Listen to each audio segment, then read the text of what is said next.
today. Are we going to get one step closer to Manel Kopp getting a chance at the flyweight championship?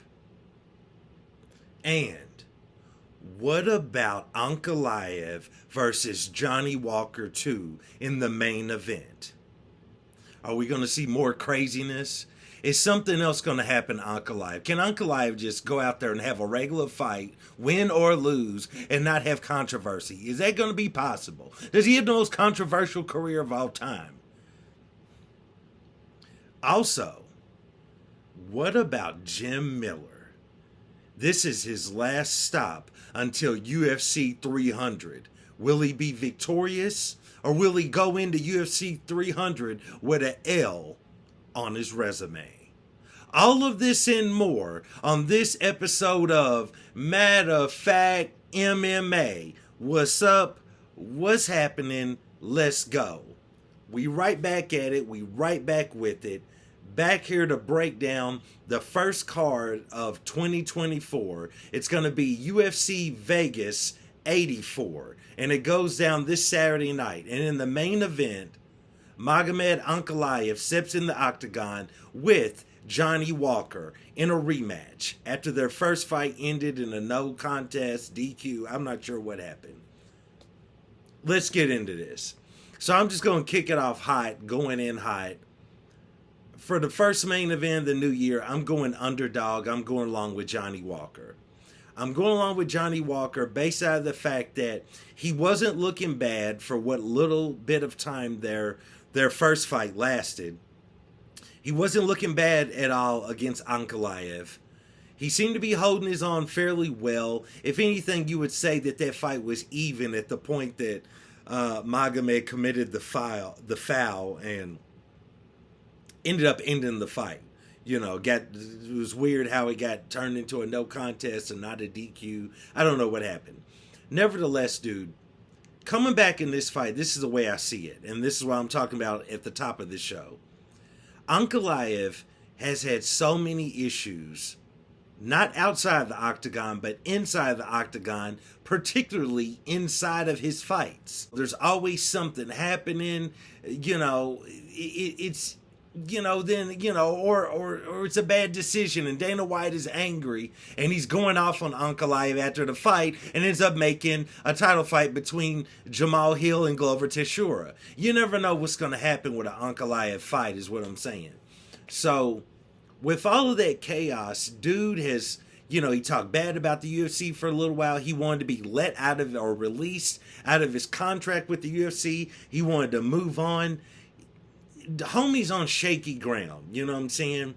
And you could tell by his frustration and him wanting to fight after the decision was rendered in the Johnny Walker fight, which was some BS. This guy, he just continues to have all of this controversy surrounding him every time he fights.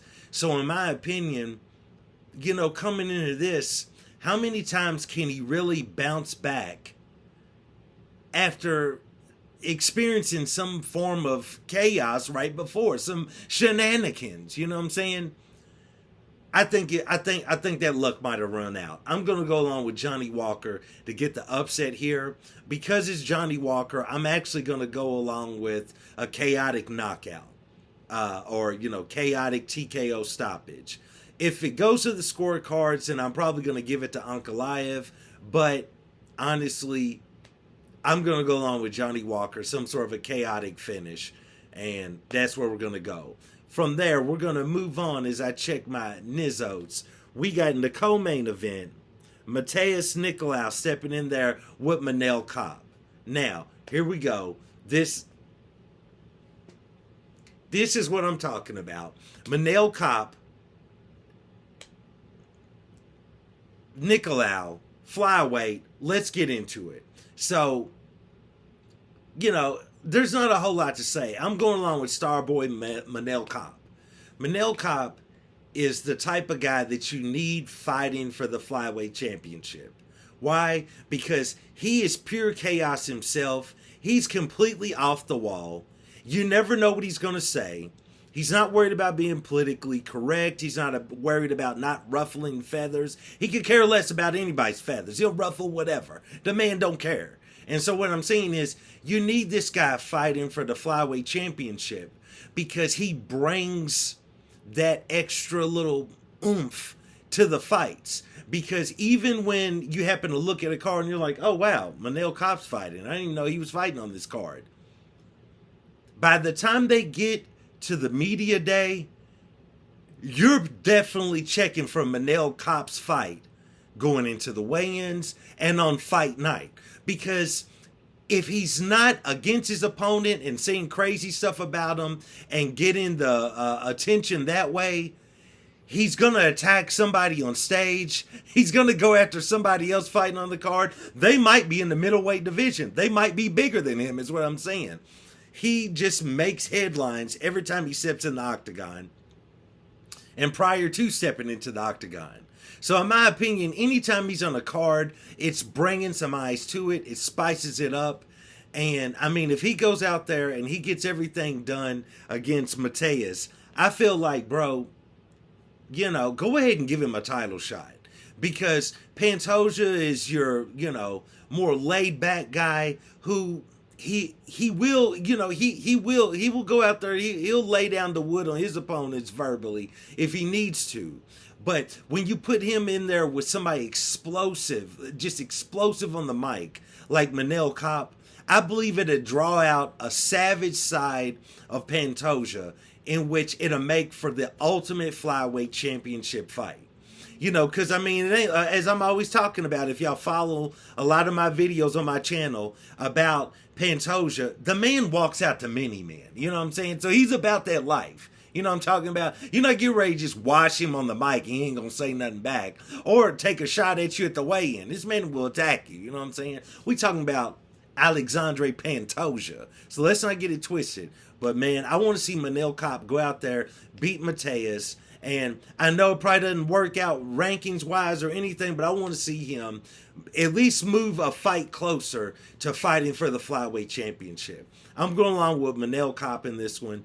I think his movement, his speed, his scrambling ability is probably going to be just a little bit too much. Mateus is an outstanding fighter. I mean, you know, he's good everywhere. On the ground, he's good standing up against the cage. He's good at scrambles as well. He has good submissions. But I'm still going to go along with Manel Kape. He just seems to have that win factor, you know, when it really comes down to it. I know that's not something you can quantify, but if you've seen enough Manel Kape fights, you know what I'm talking about. So I'm going along with Manel Kape to get the win. Let's move on. Next, we have Jim Miller stepping in the octagon with Gabriel Benitez. Shout out to Jim Miller. This is his last stop right before UFC 300, which he's already been guaranteed a spot on. Let's hope in this fight he doesn't get injured. He doesn't get anything, any nasty cuts or anything. Nothing that will keep him out of UFC 300, because you definitely want to see him out there, UFC 300, before he calls it a career, before he retires. As far as this fight against Gabriel, I got to go along with Jim Miller. I'm going to go along with Jim Miller more out of his strength of schedule. He's been active. He's stayed active over the last couple of years. And Gabriel hasn't, his last fight he did win, but he hasn't fought since August of 2022.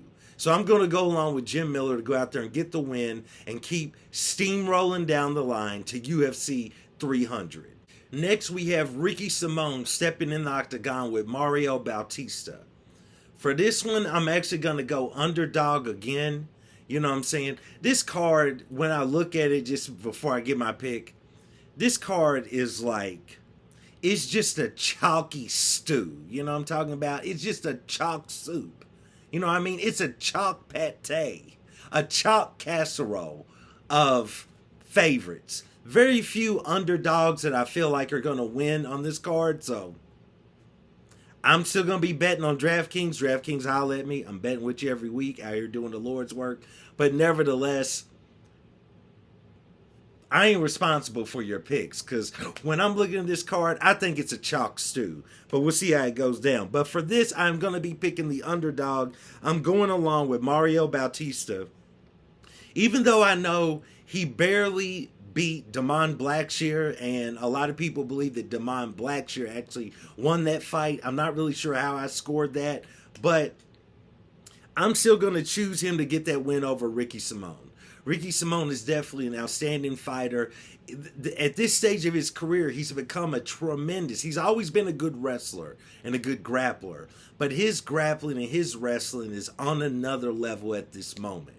And, you know, his fight against Song Yadong was an outstanding affair, outstanding fight. But Song Yadong was just a step ahead of him, just one little slight step. But I'm still going to go along with Bautista to get the win here. I just feel like he's got the goods. You know what I'm saying? I wouldn't say that he's beating Ricky Simone in any of the skill sets, right? I don't think he's a better wrestler or a better grappler or anything. But I think he is comparable or equal to a lot of places with Ricky Simone. And I feel like by him being earlier in his career, possibly a little bit more hungry than Ricky Simone, that he's going to be able to go out there and get the win. So I'm going along with Mario Bautista on this one. I got the underdog pick again. Let's keep it moving. Next, we have Phil Haas in the octagon with Bruno Ferreira. Look, no disrespect. No disrespect to Phil Haas, but the only thing good about Phil Haas is The Rock's entrance theme when he rocks out. Okay, that's it. You know what I'm saying? That's the end of the tweet. Phil Haas, you know, shout out to the blonde-haired bandit. You know what I'm saying? Not his nickname, one I made up. But bro, Phil Haas. I mean, I'm surprised Phil Haas doesn't get rocked when the guy's putting the Vaseline on his cheek and around his eyes and his lips right before the fight starts. I'm surprised he doesn't get rocked when he's getting patted down by the referee before he steps in the octagon, because homie is chinny. He's chinny, chin, chin, chinny. In 2024, he's the chin master of chins. You know what I'm saying? He's Sir Uno Chino. This man is the number one chinster. You know what I'm saying? I mean, there's a lot of chins, is all I'm saying. And he's the master of all of them. So at the end of the day, bro, I mean, what do you want me to say? Phil Haas, I believe, is going to go out there, take this L. Bruno Ferreira gets a fairly easy win, probably extremely easy, and he moves on. So we're going to move on. Andre Arlovsky steps in there with Waldo Cortez. I'm going along with Waldo Cortez. So that's just it. Shout out to Arlovsky. He's been an outstanding veteran and a legend of the sport. But I'm going along with Cortez on this one. And I think the UFC wants Cortez to bring this one home. Because I'm sure that they're getting really tired of paying the fee that's associated with Andre Arlovsky. Every time he goes out there, wins, draws, or loses a fight. So I'm going along with Waldo Cortez. Matthew Simmelsberger versus Preston Parsons. I'm going along with Semi the Jedi. I'm going along with Matthew Simmelsberger. I mean, this dude, I've picked against him in certain fights, and then it hurt my pockets on DraftKings. He's an interesting fighter because he's fairly well-rounded, but he just has this weird ability that you can't quantify. It's not necessarily a skill, but he just wins fights, especially fights that you don't really expect him to win. I feel like he's going to go out there, he's going to get the win, and I don't know where he moves from here. I mean, I kind of feel like he's just staying level in his career. He never really levels up, and he doesn't really level down too far, but I'm going along with Semi the Jedi to get the win. Marcus McGee versus Gaston Bolanos. I'm going along with Marcus McGee, probably by a horrible, vicious, vile knockout. You know what I'm saying?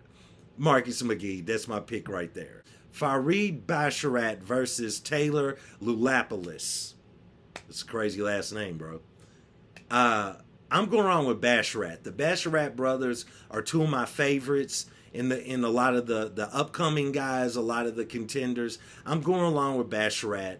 I feel like he's going to be able to get it done. I feel like after he wins this fight, he's probably going to be seeing a ranking next to his name extremely soon. I got Basharat.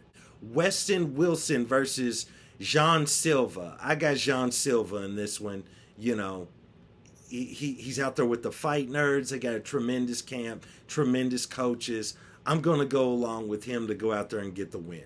That's all that needs to be said about that. This ain't really a fight that everyone's looking forward to, but I'm going along with Silva to get the win. Nicholas Mota versus Tom Nolan. It's a Nicholas Mota fight, and I feel terrible that I picked this man in his last fight in which he just got worked and was about to get submitted, and the referee bailed him out and called the fight before he could actually tap or get submitted. And, you know, now he gets to keep his job with the UFC. Either way, I'm fading him on this one. I'm going along with Tom Nolan to get the win.